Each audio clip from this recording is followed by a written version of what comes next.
Good afternoon to everyone here. Indeed, on Tuesday, we will mark 100 days since the College of Commissioners took office. 100 days, 1st of December, that feel like a lifetime ago. In between, the world around us is changing at lightning speed. Geopolitical shifts are shaking alliances. Decade-old certainties are crumbling, and we still have a brutal war raging at our borders. Now, despite these turbulent times, this Commission has hit the ground running. From day one, we stayed the course that we had laid out in the political guidelines, building always on the three pillars you're very familiar with. It's prosperity, security, democracy. 100 days into our mandate, we stand by the European choices in the political guidelines, and we doubled down on them. We appointed the first ever Commissioner for Defence, a move that now, 3 months in, feels not just necessary but the right thing at the right time, because we have clearly entered a new era of harsh geostrategic competition. We see that some shut themselves off, sow uncertainties, and strive for short-term gains. I want to be very clear that Europe stays open with partnership and outreach, and we offer what is very important, predictability and stability, valuable features this time. From day one, we engaged in building new partnership and strengthening old ones with countries and regions big and small. As you are aware, we forged landmark agreements with Switzerland, with Mexico, with Mercosur. With Mercosur, we achieved a major breakthrough in the negotiations that lasted more than 2 decades. And we created a market for consumers of 700 million people while protecting vulnerable sectors. We reignited trade talks with Malaysia. We re-engaged with the CARICOM countries. And in India, the world's largest democracy, which I visited last week with the College of Commissioners, we deepened cooperation on trade, on technology and innovation. I agreed with Prime Minister Modi to aim for a conclusion of the free trade agreement still this year. So for me, forging these partnerships is essential, because we have learned the very hard way that sourcing products we need from partners we trust is the best way to avoid overdependencies or to avoid vulnerabilities and blackmail. And this is, of course, the best way then to build strong economies. Now, all this work, prosperity, security, democracy, all this work begins at home. And therefore, let us shed a light on what we did at home. First, on prosperity. Since the start of the mandate, we have delivered 8 initiatives to make Europe more competitive, and 3 more are in preparation.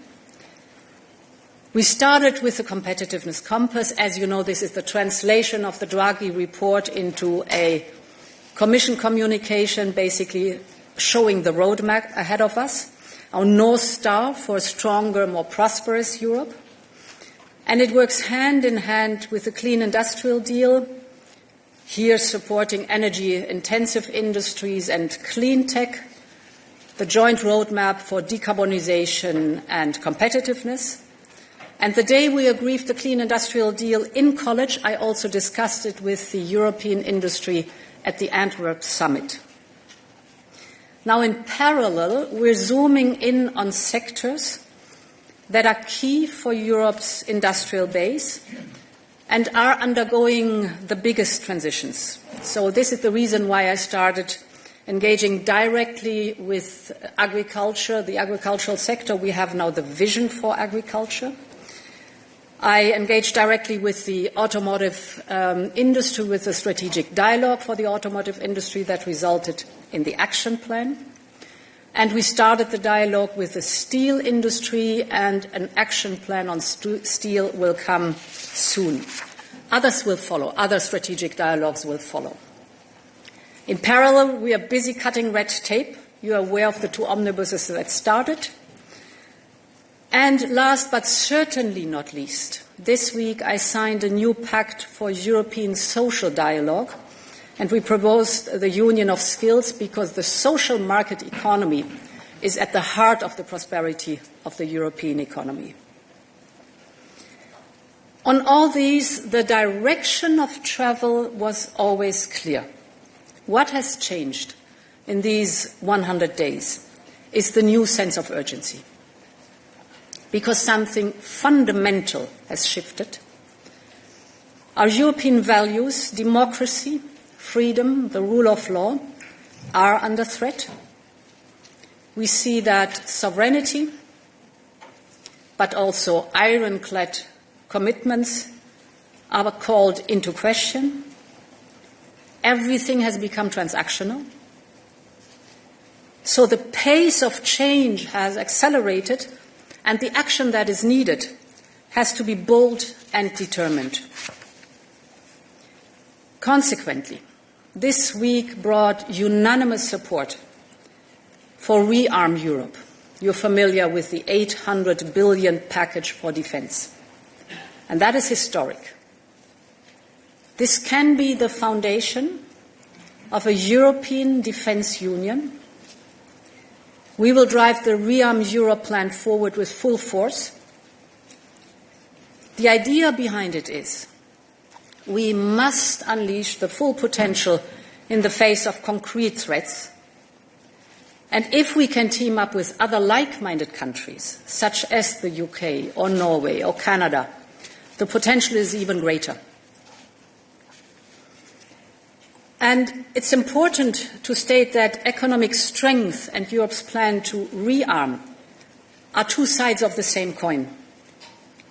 Europe's economic and innovative potential is an asset for its security, but vice versa, you see that Europe's defense efforts can give a massive boost to a more competitive single market in the midterm and in the long term. The upcoming huge investments in Europe's next generation of military equipment and security infrastructure can trigger a powerful tailwind for important industries. Just think of the fast-tracking of digitalization and modernization of the transport networks, or think of the AI applications, quantum computing, secure communication. Think of key technologies like satellite networks, autonomous vehicles, robotics. All of this is on one hand important for Europe's defense, but it is equally important for Europe's competitiveness. SMEs across our union, if you look at those who are in the defense supply chain, 2,500, will be at the heart of this transformation. Now, to be successful, we also need to speed up and involve more private investors. We will launch new omnibus packages to further simplify rules and cut red tape, including in the defense sector. And still this month, we will unveil the European Savings and Investment Union, because only an effective, a deep and liquid capital market can turn the savings into the much, much needed investments. So progress here is no longer a nice to have, it's absolutely a must. In today's world, maintaining Europe as an economic powerhouse is also a matter of collective security. Extraordinary times call for extraordinary measures, and this is also true for my Commission. To deal with the challenging way ahead, we need to switch into a preparedness mindset. And this is why in the next weeks, I will convene the first ever Security College. This will ensure that the college members receive regular updates on security developments, whether it's internal security or external security, but also energy, defense, research. Think of cyber, trade, foreign interference. Only if we have a very clear and in-depth understanding of the threats, also the threats we call hybrid threats, can we effectively contribute to collective security. Now, everything we have done in these first 100 days has been focused on our biggest challenges. And we will keep up the work. On Tuesday, that is day 100 of this college, we will adopt an ambitious legal proposal on returns. Returns is a key element of the Pact of Migration and Asylum. We will propose common rules for return with the new European return order and mutual recognition of return decisions by member states. So we want to put in place a truly European system for return by proposing a regulation with simpler and clearer rules, preventing absconding, and facilitating the return of third country nationals with no right to stay. Those who are forcibly returned will be issued with an entry ban, and we will be stricter where there are security risks. We will be assertive, but we will also make sure that we will act in full respect of our obligations under international law and fundamental rights. To conclude, the Commission is ready to tackle today's crisis. We need speed, we need scale, we need determination. We have a once-in-a-generation chance to build a stronger, a more prosperous, a more secure Europe. So let's seize the moment because it's Europe's moment. Thank you very much. Thank you, President. And we can open the floor to questions. We'll start here in the middle, please, in the front. Yes, you.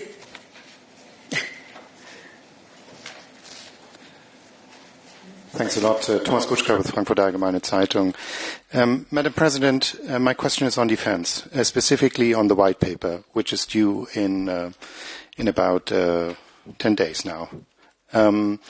So in a general sense, what do we expect of this paper now that the Commission has already launched a number of initiatives for the previous UCO? And with two specific points, please. The one is the last European Council has called upon the Commission to propose additional financing resources.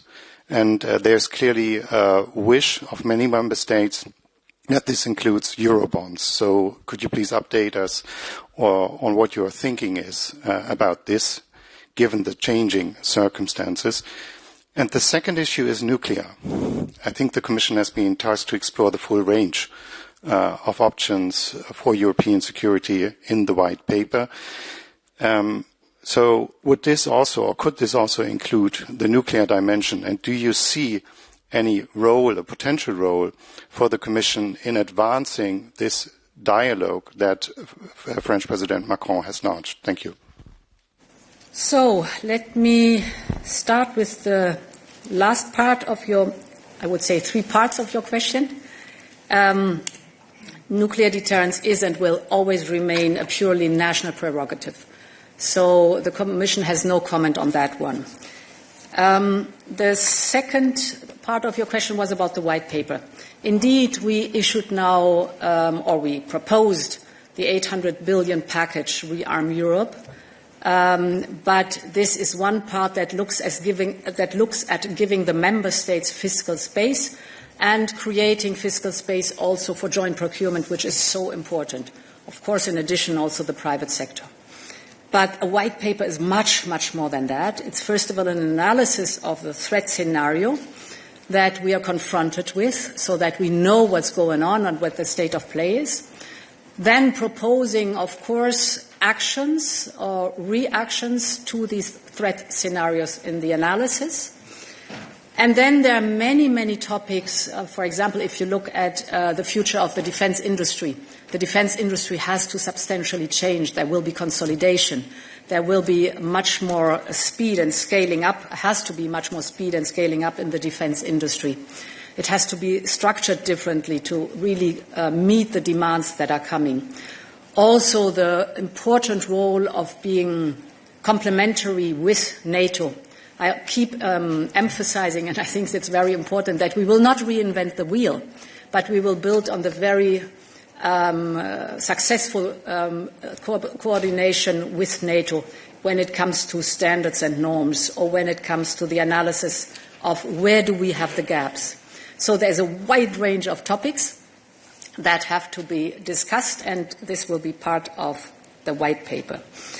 Now, financing options.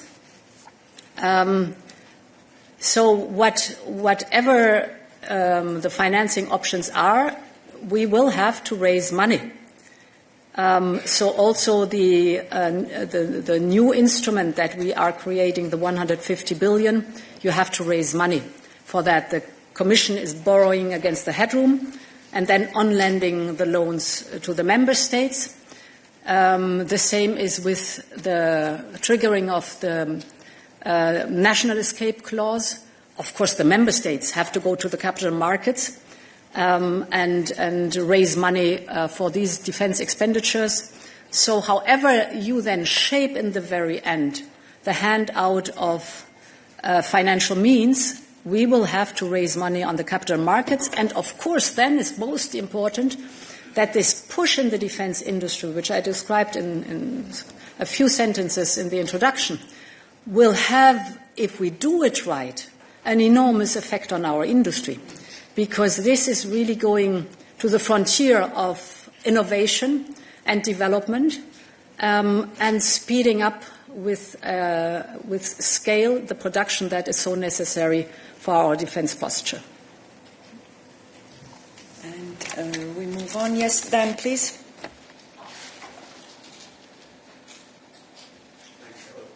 Dan Michaels with the Wall Street Journal. About the omnibus and simplification and cutting red tape, the initial reaction of the business community was essentially nice start, but you've got a lot more work to do. I guess to use your words, you need to be bolder and more determined. Do you think, given the pushback that there is from other parts of society and other interests, it's possible to achieve what business is pushing for, especially when the United States, under President Trump, is deregulating, or in some cases just appears to be set to throw away a lot of regulations? Thank you. It's about simplification. And on one thing we are very, very clear.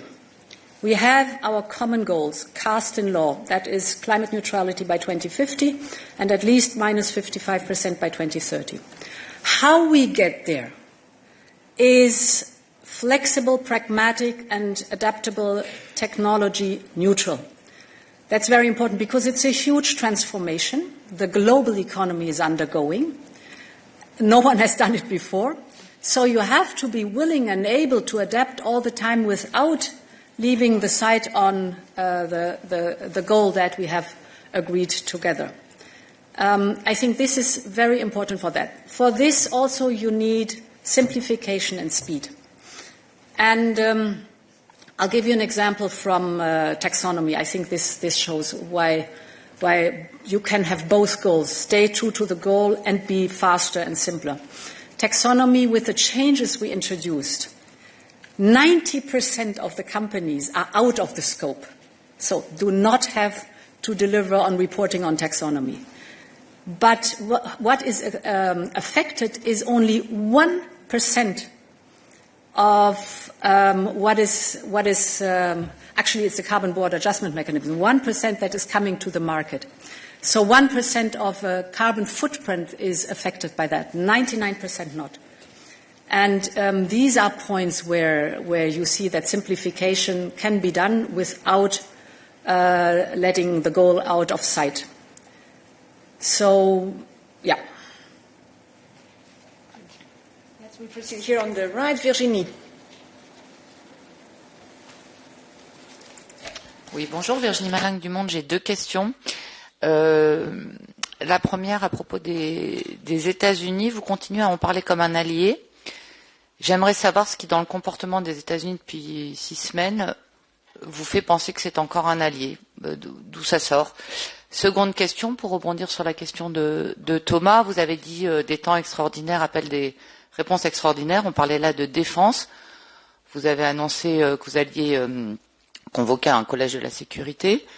Mais sur les questions de financement, là, encore une fois, je reviens là-dessus, les États membres vous ont demandé d'explorer des pistes pour qu'il y ait plus de financement. Quelles sont les pistes que vous pensez pouvoir explorer au-delà de ce que vous avez d'ores et déjà annoncé pour les 150 milliards et l'espace budgétaire? Est-ce que c'est le mécanisme européen de stabilité, un emprunt commun, autre chose? Enfin bon, parce que vous nous avez parlé de l'union des marchés de capitaux, rebaptisée union de l'épargne, et j'ai oublié, je sais plus quoi.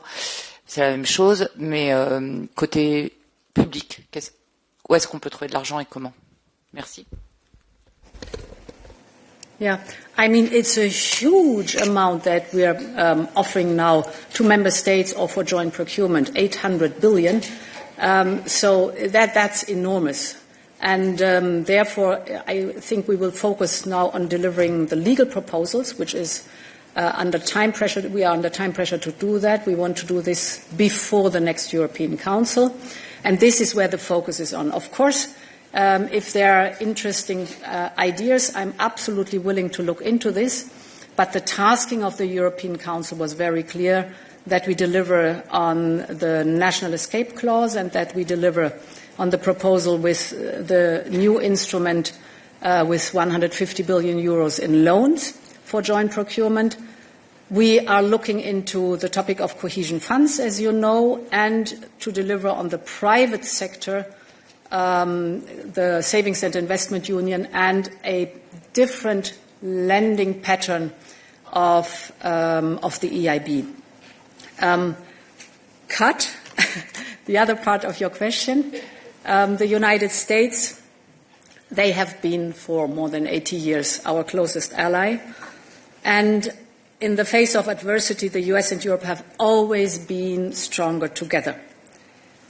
And yes, there are differences, but we might have different views on some topics, but if you look at the common interests that we have, they always outweigh our differences. So I think it's important that we work together. We will have our differences. We have to sort them out, but we will have to find common avenues. Oui, Virginie, vas-y. Oui, ma question sur les États-Unis, c'était pas une question de savoir si on avait intérêt à être alliés, parce que ça, vous l'avez déjà dit. C'était vraiment, depuis le 20 janvier, qu'est-ce qui vous fait croire dans le comportement de l'administration Trump que ce sont encore vos alliés, nos alliés? Voilà. Est-ce qu'il y a des éléments, des choses qui ont été faites, des choses qui ont été dites, qui vous font encore croire possible que les États-Unis soient les alliés de l'Union européenne, des Européens? Okay, got your question. Of course, the United States are allies. This does not mean that the pattern that we had the last, at least 25 to 30 years, if not longer, that the pattern is still the right one, that the bulk of the defense responsibility lies with the United States and not with all the other allies. We have to do our homework. We have to fulfill our responsibilities. We have to take them on our shoulders. And therefore, the first step with the rearm package is so important, to make very sure that we need really to step up our own defense. Being allies does not mean that there is an imbalance in the responsibility or the burden that has been shared. I was present in 2014 as Defence Minister in Wales when the 2% were agreed. Well, we know today where the figures are, and we know that we will need more than 2%. The Secretary General of NATO speaks of north of 3%. And this is a call that goes to all of us in the alliance, or all those in the alliance. So the European Union really has to step up. The member states in the European Union have to step up. Some have already, have done their homework without any question, but others have not. And then, when we're doing this, we should do it in a smart way. Therefore, this double approach on one hand, as every member state is different, they need the national fiscal space to do what is necessary in their national posture. But on the other hand, we are fully aware that we have domains, and we have identified these 6 to 7 domains, where we need joint procurement, joint action, so that the member states can chip in contracts, multi-annual contracts, for huge topics like an advanced air defense shield, or the missiles, the drones, the ammunition. We all know these topics, where we have to step up together, and therefore this road is paved. There's a third element, that in parallel we have to make sure that Ukraine is in a position that it can keep on fighting till we have reached a just and lasting peace. And with the new instrument, the member states can chip in initiatives, for example, like the Danish initiative or the Czech initiative, but they can also procure military capability that then are given to Ukraine, for example. So my plaidoyer is, we are allies, but this means that all allies have to take their responsibilities. Carol, please. Carl de Beyer here. Yes, for the French daily Les Echos. I would like to know the consequences of the new, the latest events on your thinking about the next budget, because we expect a proposal in July already. So do you think we must totally rethink the budget as it is today? And do you sense, given the urgency that we witness now, do you sense a willingness from the member states to go far beyond the 1% of GDP that we have now? Well, I think it's a bit premature to talk about the size of the budget, but of course we have to rethink the budget, because this budget has been forged or shaped 5 to 7 years ago, and the world was a completely different one. So with the eyes of today, we will have a proposal that will come mid-summer, so also time to mature for this proposal, and then we will discuss with member states. What I see is that member states fully understand the urgency that we have to step up in competitiveness, in security, and in protecting our democracy. This is absolutely clear, but this is, of course, no blank check to put in whatever we think should be in, but it's still a matter, of course, of negotiation. So without any question, it will be different, the budget, but we have still a lot of time to negotiate that. Susanna, please.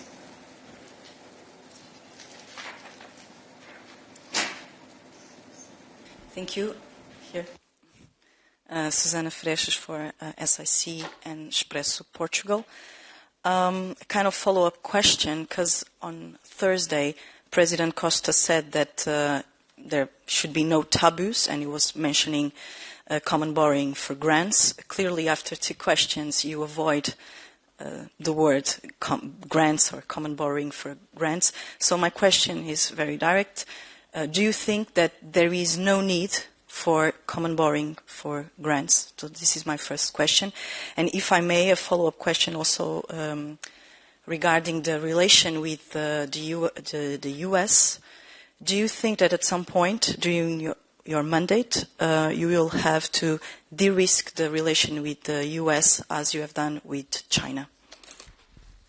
So for the second question, a clear no. It's a completely different relationship we have with the United States than we have with China. Therefore, a clear answer. And for the first, what the first question is concerned, where I put my emphasis on right now is, 3 days after we proposed the package to the European Council, that my task now is, in the next 2 weeks, to deliver a concrete legal proposal. Nothing is off the table. I'm open for whatever is necessary. Get me right. But to start a debate 3 days after we've done a proposal that was unanimously supported, with a lot of positive replies from everywhere, to come with new thoughts, I think is too early. As I said, nothing is off the table. I'm willing to explore whatever member states, and they've asked for other things too. We can discuss then other scenarios in the next European Council. This is the decision of member states and, of course, the President of the European Council. But my task now, 3 days after such a big step forward, I mean, it's unprecedented that in defense we are supposed to provide this enormous possibility to the European Union. I focus now on the legal proposal, which will be tricky enough. Yeah, please. Anselm Stern, Second German Television. Germany is going into debt. The EU is lifting the European debt brake. How much is the European Stability Act in danger? Yeah. So this is a very clear, fine line that we have to walk precisely, indeed. And therefore, the national escape clause is being triggered in a very controlled manner, proportionate and time-limited, and with a strong focus on looking at the individual situation of member states. That's very important. Therefore, we chose the national escape clause. If I may say, in COVID, it was the general escape clause, and it was open to everything and for everybody. Here, it's very targeted and very controlled. It gives fiscal space on defense for a period of 4 years. This fiscal space is potentially generous, yes. Member states can rise to 1.5%, increasing on GDP. That is an enormous sum that is there potentially. And therefore, if we do it in such a controlled manner while keeping the rest of our binding rules, don't forget that the Stability and Growth Pact is very strict on everything else, this can also be a much-needed boost and investment in the European economy and thus the European prosperity and our competitiveness. I put so much emphasis on it because if you look at the state of play today, 80% of the investments in defense, which are already billions, are going abroad, outside the European Union. 80%. This is good jobs, lots of research and development outside the European Union. Only 20% land here. We shape this new instrument also for joint procurement in Europe because, of course, this has knock-on effects that are extremely valuable for our economy, for dual use. So we know it's not only military purposes. The classical example everybody knows is in military research, the World Wide Web and GPS have been developed and a lot other things. Look at the usage of drones today. In the civil sector. It's vast. It started in the military sector. So we have a huge potential in research and development with spillover effects in the civil economy, plus vice versa. We also know that the civil economy is contributing a lot with innovation and research to the military development. And therefore, if done carefully, controlled, properly, it can be a huge opportunity. Angela, please.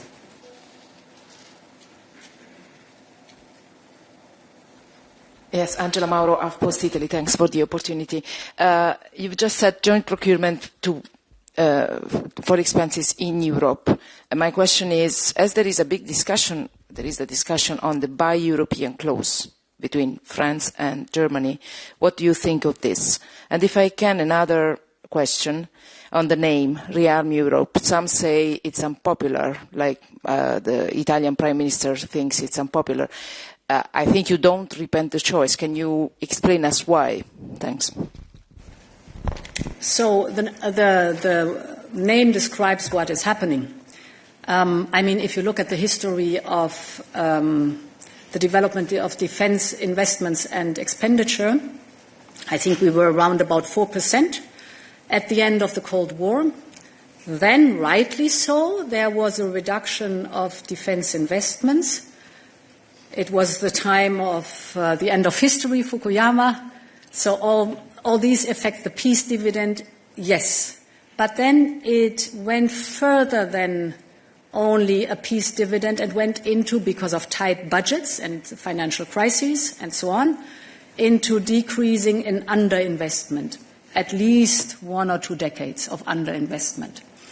And therefore, it is necessary to establish the posture again that is so important. The new instrument of 150 billion euros for joint procurement, we will call it SAFE, Security Action for Europe. So that's a core element. And yes, there was a first part in your question, and I forgot it, I must admit. By European. Sorry, I started with the second part. It's never good to ask me 2 questions. I always forget the second one. So I think I just explained why I think over time it can't be that 80% of our investment, think of these 800 billion. If 80% go abroad, this is very good for other regions, but not good for the European Union. I'm aware of the fact that this is a gradual increase of buy European, and that we have to think about what includes Europe. For example, we have strong ties to our British friends, or I remember very good connections to Norway, excellent in submarines, for example. So we have to think smartly how we do this, but that in general it has to deliver also on research development and good jobs. Here in Europe is for me very important. Why do I say gradually? Because the reason that at the moment being we're buying 80% outside of the European Union is that we needed, and we need urgently, the capability, and they were not here. So we also have to rethink the functioning of the European defence industrial base. There needs to be consolidation. There will need, on our side, we need reforms of the procurement directive, for example, that you can chip in existing contracts already, and many things like that that are hindering today defence companies to work seamlessly together and thus scale up and speed up the process. Perhaps a last comment on that one for me is exemplary, the unbelievable speed and quality in Ukraine of the defence industry. There was almost nothing when the war started. And if you look today at the multitude of highly agile functioning startups in Ukraine producing drones, armored vehicles, etc., cheaper, faster and more intelligent than it happens here, we know where the task is. So the defence industry of the European Union is now going to Ukraine to understand what is the difference that they are showing here, and this is the way for us to act. Jérôme.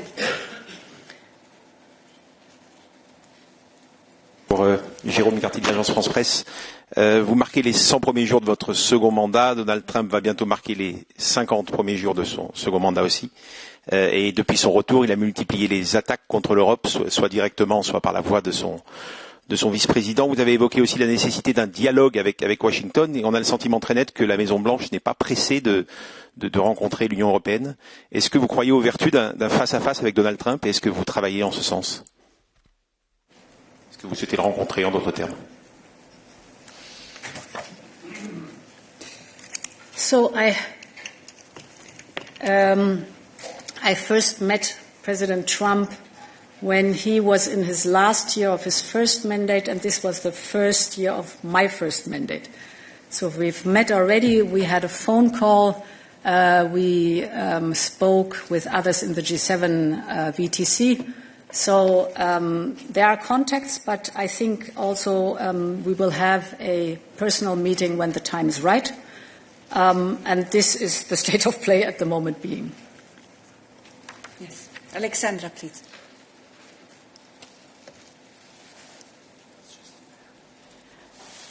Thank you so much, Paula. Madam President, a follow-up on the defense. Of course, your proposal received unanimous political backing on Thursday. However, there is some discomfort in some member states about the possibility of these initiatives to open, you've mentioned yourself, to like-minded EU partners. I'm from Greece, Alexandra Voudouri from Greek Daily Kathimerini, so I think you know what I'm referring to. Are you planning in the white paper to consider these concerns And second question, if I may, 100 days, too many initiatives, too many plans. Would you have done anything different? Are you happy with what you delivered today? Thank you. Yes, I'm happy with what I delivered today. No, seriously, if you would have asked me, I don't know, 6 months ago, I would have very strongly focused, of course, on the prosperity part, because there was a good reason why at the end of my last mandate I asked Mario Draghi to write this report, and it came out as an excellent report, in my view, as an excellent report, so I knew focus on that one and be really strict on that one. But many, many other things, little did I know how much the world would change. Now, what like-minded countries is concerned, indeed, we have to find a good formulation and a good frame to work on that one. And you exactly described what we're doing right now. We're listening to all of the different interests and stakeholders to find a balanced approach. But I hope I explained understandably what the trade-offs are and how important it is here to find the right balance in the white paper then. Good. There in the back. It's Dorota from Polish Public TV, so Central Europe at least. I also have 2 questions. The first one, what makes you feel that this 800 billion euro is a historical, huge amount of money? It's similar to the fund that was made for the COVID pandemic, for the recovery Europe. Whereas this fund was to buy the mask, to buy the vaccines, and in some countries like closer to Russia, so the Eastern Europe, the Nordic countries, there is already a feeling that it's simply not enough. Out of 800 billion euro, we only know this 150 billion that is sure, because it will be this joint procurement. We don't know if 650 billion euro will be used and how.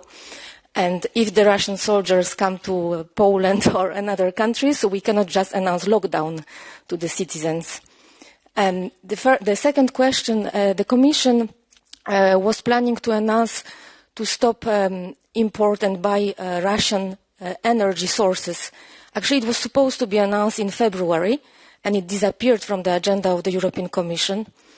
And there are some media reporting says that it may be connected to some plans of restart of Nord Stream 2 with American participation. Thank you.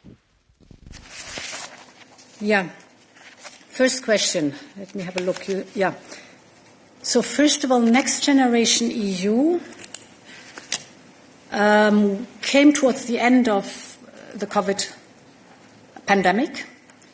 And it was meant, of course, not only for the short term, but as you recall, we had a sharp decline in economic activity because of the lockdowns in COVID and huge problems of the economy to restart again.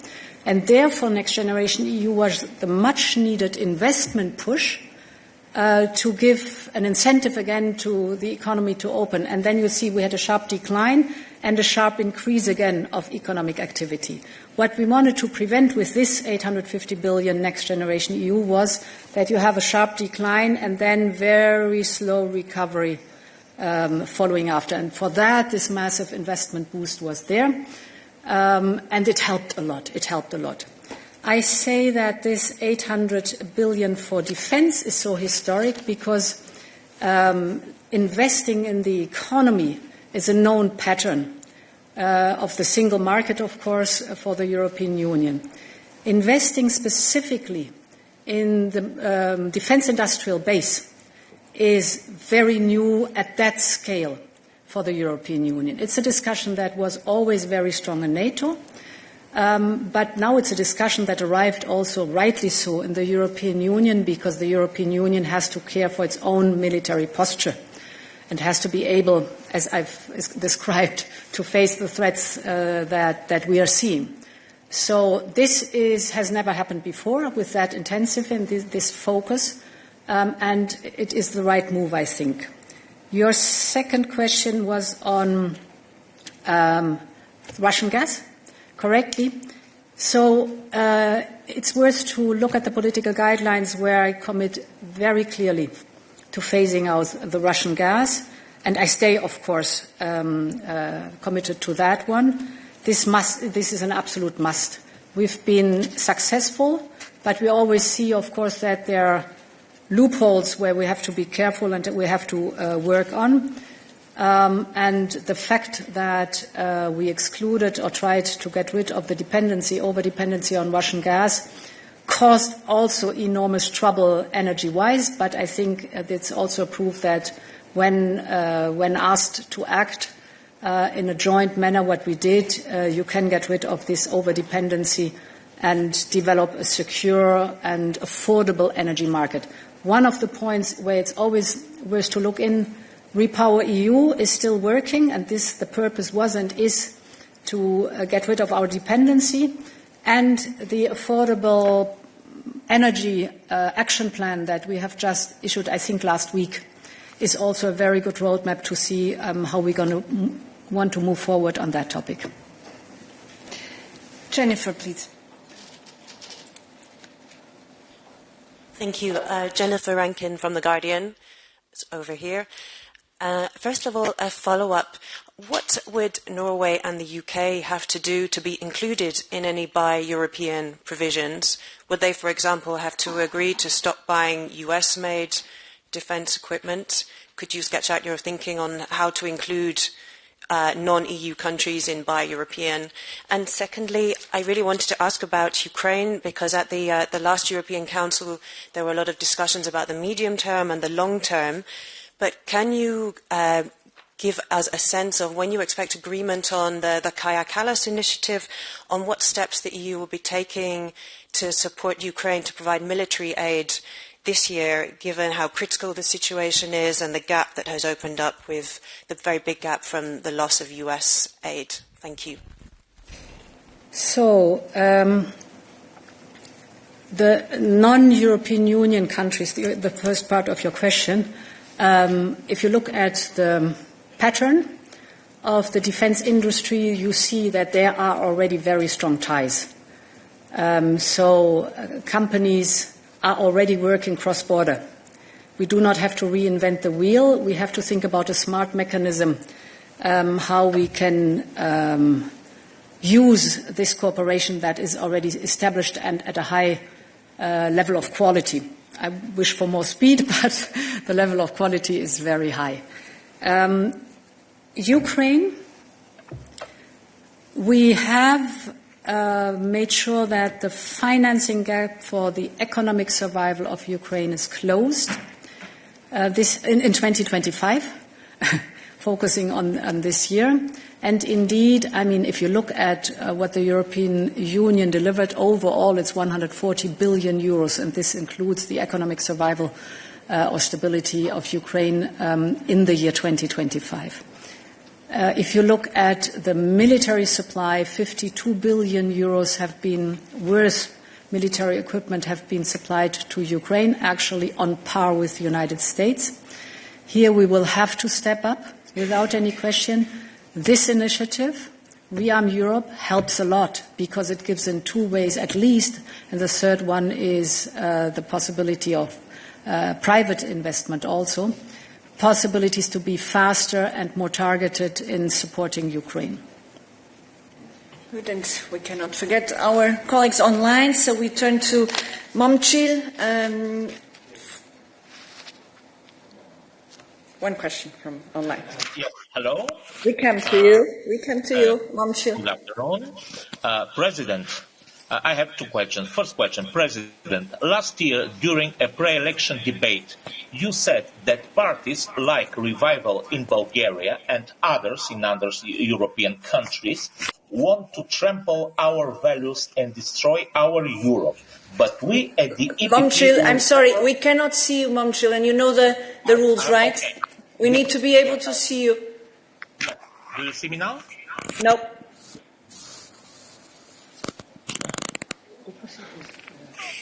Oh. Yes. Okay, I'm sorry, Momchil. We'll have to proceed here in the room. So, Mark, please. for once I'm happy IT doesn't work always so well. Troy, Mark Papercorn, I have one question only for you. It's about the Security College. When is the Security College going to start? How many commissioners and who will be part of it? How often will they meet? And what is their task? Are they preparing conclusions? Because then you get a kind of a division between A and B commissioners, and you know how sensitive this is. Thanks. So the Security College will include all the commissioners, because you've just given one very good explanation for it. But the second is, if I may say so, that almost every topic could be involved. If we think back 4 years, never would I have been able to foresee how topics can be instrumentalized to drive a hybrid attack against us. Let's start with Russian gas. 4 years ago, we saw that Gazprom is not filling the gas storages as it should, but we did not draw the right conclusions. That was before the war started. So we saw it, we were worried, but little did we know, or no idea did we have, that this is the beginning of a hybrid attack on European energy security in order to force us not to support Ukraine. So instrumentalizing the overdependency. And then, of course, the storages were not filled appropriately, and Putin cut us off the Russian gas. The same was 4 years ago, a bit more, or 3.5 years ago, before the war, when all of a sudden migrants, mostly from Iraq, were at the Polish border.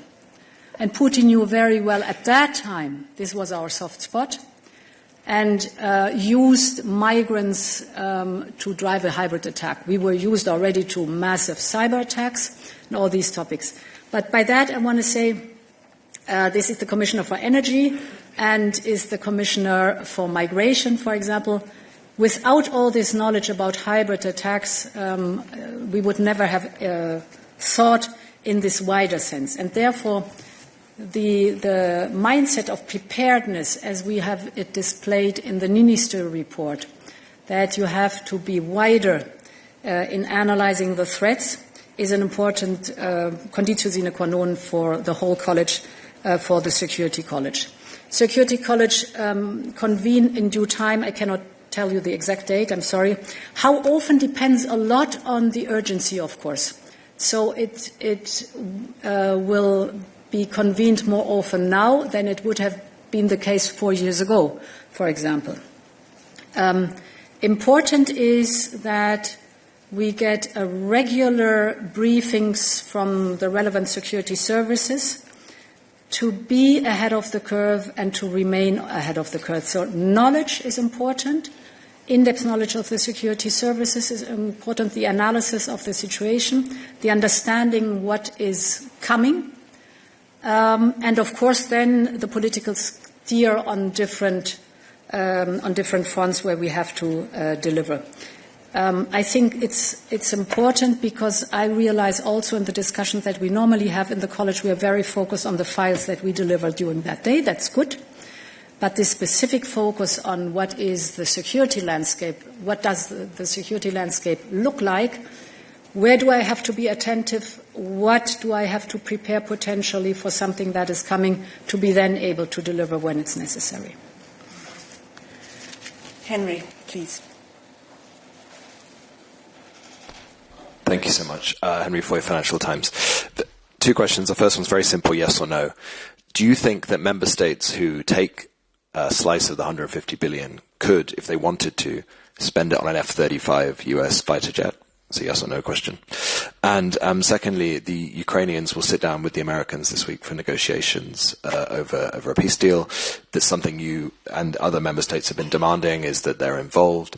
Do you feel like Kyiv has an exact idea of what Europe can supply in any peace agreement ahead of these talks in Saudi Arabia, or do we need to talk more about that? So the contact to President Zelensky and the staff is very, very close. And it's built on trust that has grown over the last 3 years.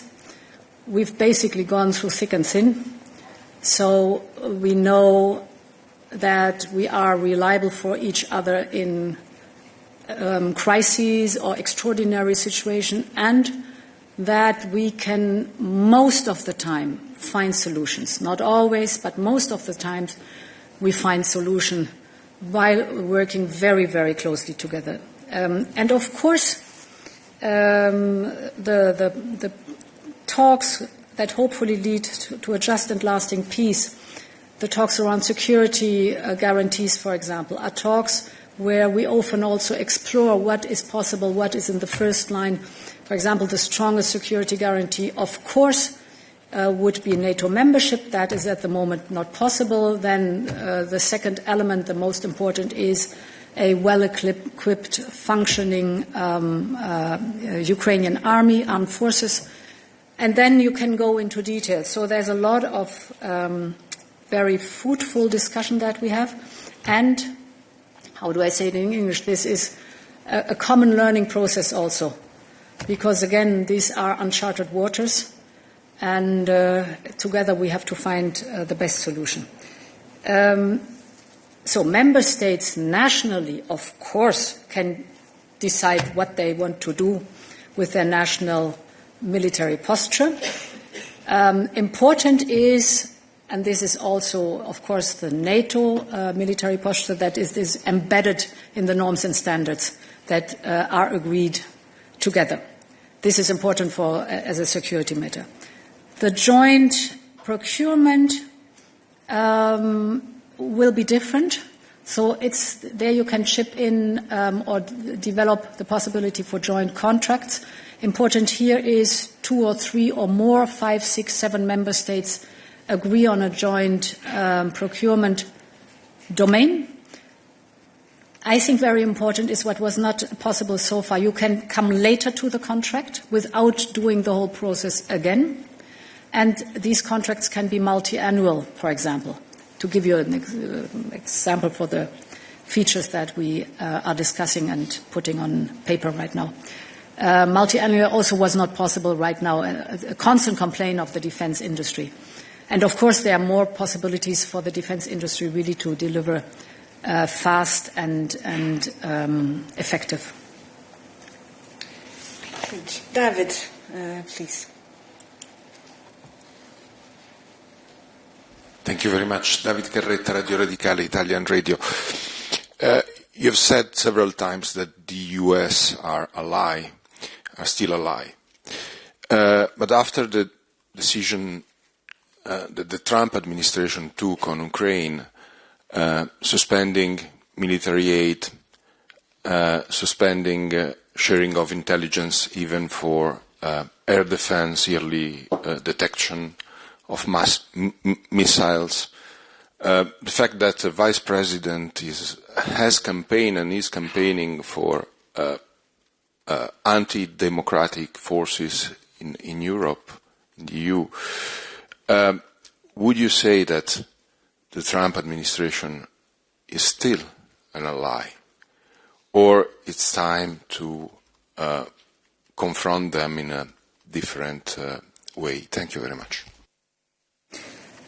So my position is clear. The United States are an ally in the Transatlantic Alliance.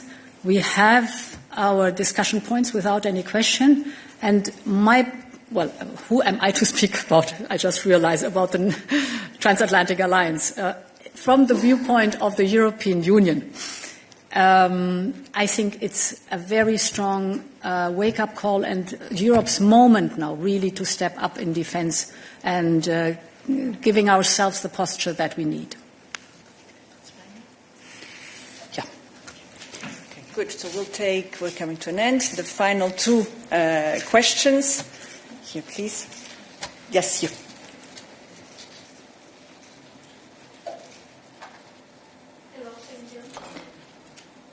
My name is Yulia Sarivan. I'm from Republic of Moldova, representing Journal TV.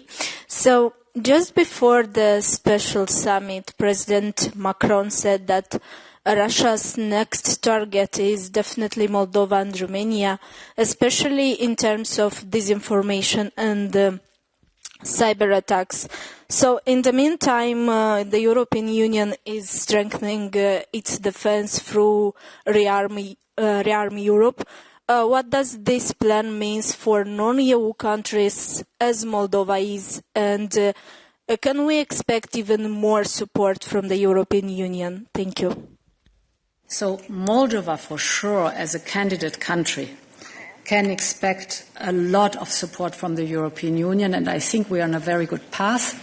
With the growth plan, for example, we're working intensively on giving Moldova more access to the European single market in certain sectors. This comes with investment in Moldova's economy. So Moldova can expect that we stand by Moldova firmly and determined, and of course with the full support that we have given so far, and this will always also be the case in the future. Good. And there, please. Yes, you. Sorry, don't remember your name. James Cantor from the media Uscream. President, it's a bit of a follow-up on Dorota's question. Europe still buys tens of billions in Russian hydrocarbons. And of course we know those hydrocarbons, those revenues fuel the Russian war machine. At the same time, and this is a little bit the 100 days question, you have presided over quite a dramatic rollback of the Green Deal. How, and the Green Deal is of course supposed to hasten a whole of society move away from carbon and fossil fuels. So how do you respond to those who say there's a bit of an incoherence here when it comes to policies on climate, but also on security? Thanks. So the hydrocarbons from Russia. Our dependency on Russia, I try to get off the top of my head all the figures. Dependency on Russian gas was 45% at the beginning of the war. It was reduced by 75%, which is quite a big step. The dependency on coal was 50%, it's zero. And I think oil also was around 50%. Now, the figure I know for sure, it's 3%. So by that you see a huge effort to get rid of our dependency. If I look at the overall situation of Russia, it's a mixed picture. The sanctions are biting and having a very detrimental effect on the Russian economy. You see that they have skyrocketing interest rates and inflation is soaring. But what is still a source of income, not from the European Union, is the oil revenues. So we see that very clearly. A field where improvement globally should happen, or we could have a closer look at it globally. Now, that's the hydrocarbon with Russia. What the European Green Deal is concerned, very clear in the Draghi report. There are three elements where he's very clear on. The first is innovation. But the second, and therefore I'm mentioning it, the big pillar with Draghi is decarbonization and competitiveness. And basically my whole program is built on decarbonization and competitiveness because I'm deeply convinced that with innovation and decarbonization you can be very competitive. That's where I'm completely convinced about. If you look at the competitiveness compass, you see it as a red thread. If you look at the clean industrial deal, it looks at clean tech. And clean tech, of course, is not only, but also, for example, the whole renewable element. Not only, there's much more than that. So it's one of the big cornerstones or pillars of this mandate. I'm convinced that the future markets will be clean tech. And, I mean, we've discussed often, for example, why is China investing so massively in electric vehicles? Because they know that the future of mobility will be autonomous, electric and software driven. Why are the Gulf countries investing so heavily in green hydrogen? They tell me they sit on oil and gas and dominate today the energy sector. They also want to dominate the energy sector of tomorrow. This is why they are investing in green hydrogen, because they know these are going to be the markets of tomorrow. So this is not only a question, it's also a question of fighting climate change, but it's also a question that I'm deeply convinced that the economy will move into the clean direction, and we are leader in many technologies, but we have to stay leaders in many clean technologies, and for that the whole competitiveness compass is composed the way it is composed. Good. And with this we conclude our press conference. Thank you very much for your participation. Thank you to the interpreters, and a big thank you to President von der Leyen for her presence here today. Wish you a good afternoon, and in the meantime the documents, the statement of President von der Leyen is already available for your use. Right. Wish you a nice afternoon. Bye.